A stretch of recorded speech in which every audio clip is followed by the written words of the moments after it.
Hi there, welcome back. This is Colin again here.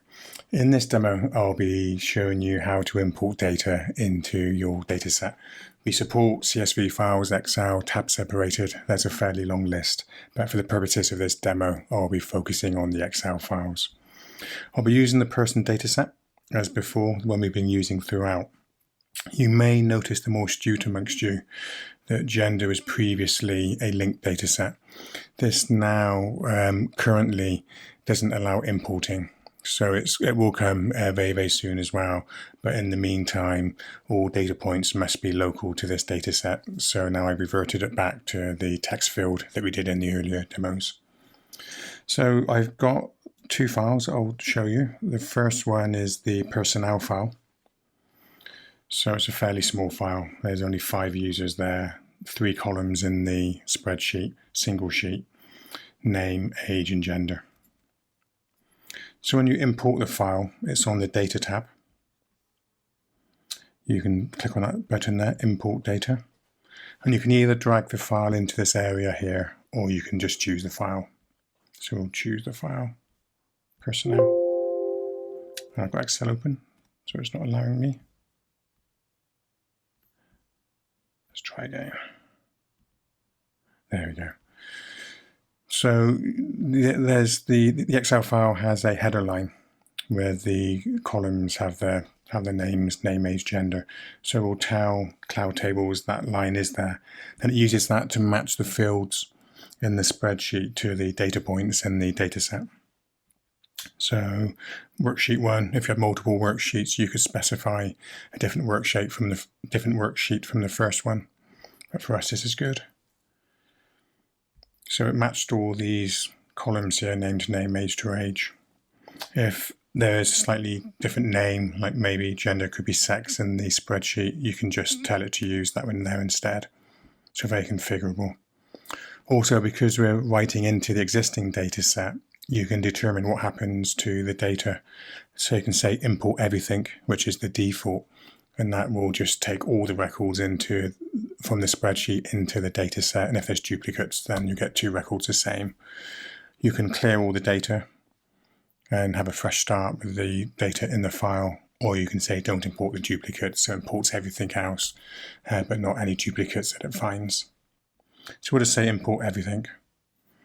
You get a little view here showing you the data points and what the data will be. So you can just verify to make sure it's all okay. And that looks good. So we'll say complete import. It's a fairly small file, so it imports quickly. Then you can click on this link here to be able to see the imported data. And there we have it. Previously, we just had the single record, Ashton Cox, and now you've got the extra 5 records. So very simple to do, very straightforward, and you can import into existing data sets in that manner. You can also import a file from scratch and create a data set at the same time. So to do that, click on the import on the left-hand side over here. Very, very similar, same interface, so we can choose the file. And this time we'll choose the products file. So before I do, I'll quickly show you the file.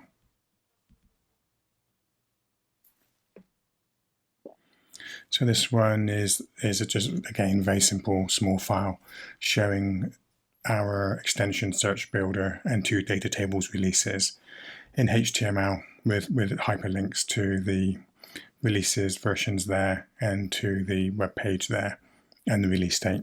So very straightforward file.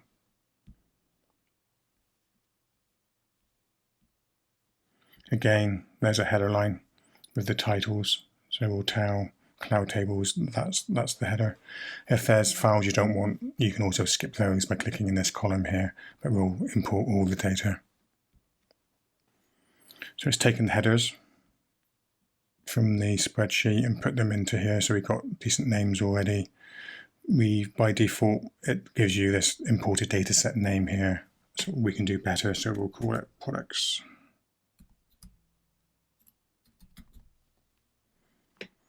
And again, you can scan through to make sure everything looks fine. Complete import, goes and does the business. And then you can see the data. So now we've got the additional data set down here. So before there was just persons, now there's products as well. Go and see the data. And it's done the HTML links for us.